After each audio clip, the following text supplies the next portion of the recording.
Assalamualaikum sahabat Korai. Pada video kali ini kita akan belajar mengenai distribusi frekuensi. Saja ya ke definisi distribusi frekuensi dalam bukunya Supramto, yaitu pengelompokan data ke dalam beberapa kelompok atau kelas dan kemudian dihitung banyaknya data yang masuk ke dalam tiap kelas.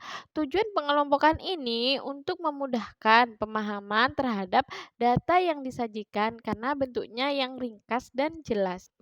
Berikut adalah data nilai UTS, terdiri dari 20 mahasiswa. Ketika datanya banyak, maka kita akan mengalami kesulitan untuk menentukan nilai yang tertinggi atau nilai yang terendah.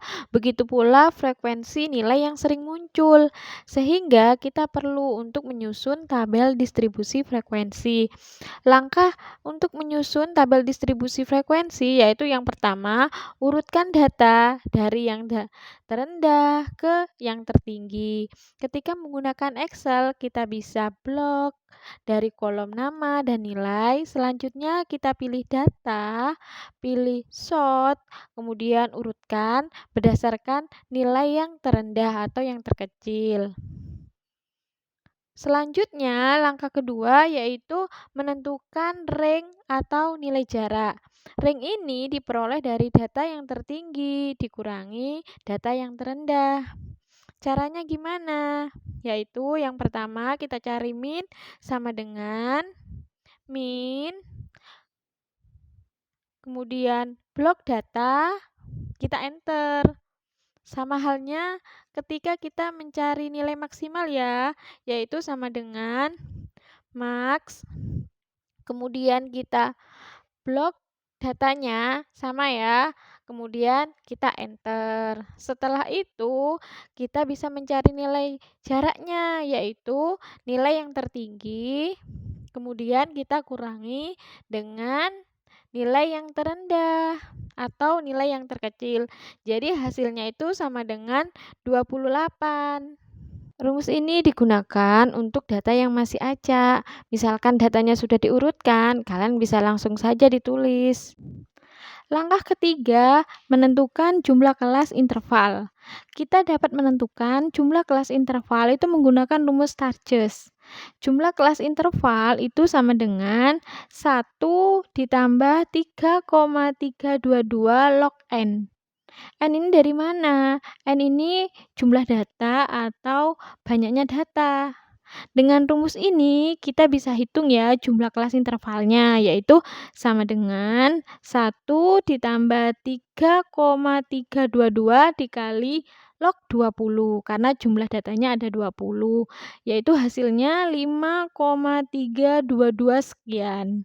Dari sini kita bisa membulatkan ya, bisa dibulatkan ke 5 atau 6.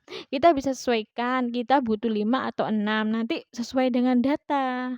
Ketika kita menggunakan kalkulator, sama dengan 1 plus 3,322 kali log 20.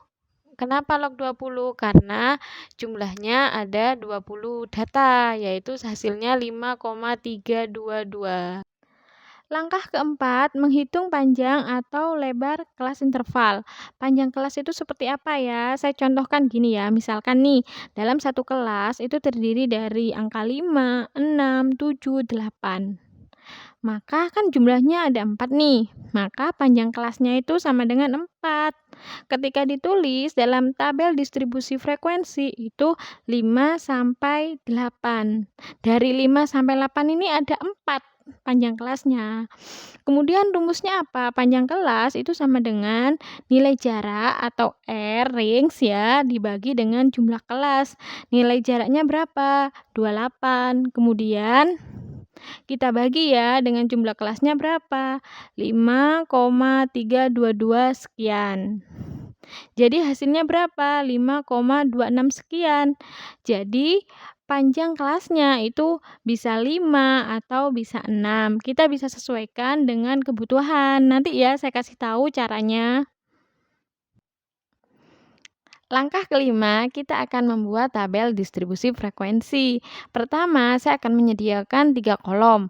Kolom pertama ini untuk kelas biar mempermudah ya. Kalian nanti bisa hapus atau kalau yang sudah paham tidak perlu pakai juga tidak apa-apa.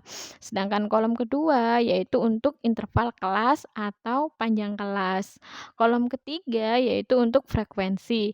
Yang dipakai yang mana? Yaitu interval kelas dan frekuensi. Yang pertama itu cuma alat bantu. Tadi kita sudah menghitung ya, jumlah kelas, panjang kelas, itu bisa 5 atau 6. Jadi di sini saya akan menyediakan 6 kelas atau 6 baris. Kita uji coba ya dari kelas yang terkecil yaitu jumlah kelasnya 5, kemudian panjang kelasnya 5, kemudian di sebelah panjang kelas, ini panjang kelas dikurangi 1, 4. Ini untuk alat bantu kalian nanti menghitung. Selanjutnya, pada kelas pertama, batas bawah kita isi data yang paling kecil. Data yang terkecil berapa? 70.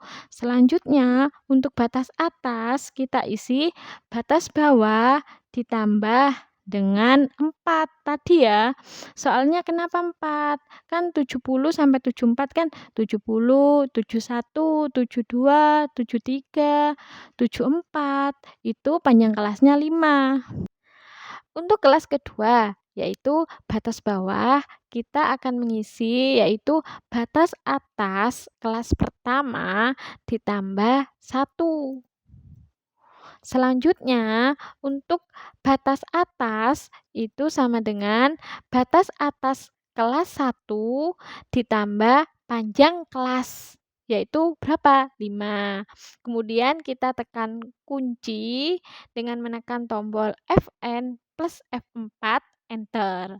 Ini gunanya untuk apa? Biar rumusnya seterusnya ini tetap, nggak berubah ya. Nih. Untuk kelas ketiga dan seterusnya ya, ini sampai kelas ke-6 maksudnya, kita copy aja dari kelas kedua. Berhubung jumlah kelasnya ada 5, uji cobanya ya, 5 kelas, jadi kita memperhatikan kelas 1 sampai kelas 5. Untuk kelas ke-6-nya, saya putihkan dulu. Kemudian kita cek pada kelas 5, batas atasnya ternyata 94. Sedangkan nilai tertinggi itu 98. Jadi ini tidak masuk. Maka ketika kita menggunakan 5 kelas dengan panjang 5, ini tidak memenuhi atau tidak sesuai. Kita coba lagi ya dengan kita mengubah panjang kelasnya jadi 6. Untuk kelasnya kita tetap 5. Kita cek ya di kelas kelima. Ternyata batas atasnya itu 99. Wah, ini berarti nilai tertinggi atau data tertinggi itu sudah masuk. Kenapa? Karena data tertinggi kita kan 98. Berarti 98 sudah masuk di kelas 5. Berarti ini sudah sesuai ya dengan jumlah kelasnya 5, panjang kelasnya 6, ini sesuai. Karena sudah memenuhi, maka untuk kelas ke-6 saya hapus ya. Selanjutnya gini, kalian itu bisa menguji coba lagi loh sebenarnya. Misalnya nih, jumlah kelasnya diganti 6. Kemudian panjang kelas kalian coba dengan 5 atau panjang kelasnya 6. Kalian bisa tahu memenuhi atau tidak. Selanjutnya langkah terakhir yaitu kita akan mengisi dari kolom frekuensi. Kalau manual, kalian bisa hitung sendiri satu-satu ya. Kalau menggunakan fungsi dari Excel, kita bisa langsung otomatis. Caranya gimana? Caranya yaitu kita blok kolom frekuensi. Kolom frekuensi ini dari kelas 1 sampai kelas 5, kita blok semuanya ya. Selanjutnya kita bisa menulis di atas ya, sama dengan frekuensi, kurung buka, blok nilai. Nilai ini semuanya ya, dari nilai terendah sampai nilai tertinggi. Ini sebagai data array-nya. Kemudian, koma atau titik koma. Ini tergantung dari fungsi di Excel kalian. Kemudian, batas atas. Batas atasnya kita blok juga. Dari, batas atasnya itu dari kelas 1 sampai kelas 5. Ini sebagai bin array-nya. Kemudian, jangan enter dulu. Kalian tekan Ctrl, Shift, enter secara bersamaan. Selanjutnya, kita jumlahkan ya frekuensinya dari kelas 1 sampai kelas 5. Ternyata hasilnya 20. 20 ini apa? Ini jumlah data atau N-nya. Mudah kan ya untuk membuat tabel distribusi frekuensi? Semoga bermanfaat. Wassalamualaikum warahmatullahi wabarakatuh. Salam Korai.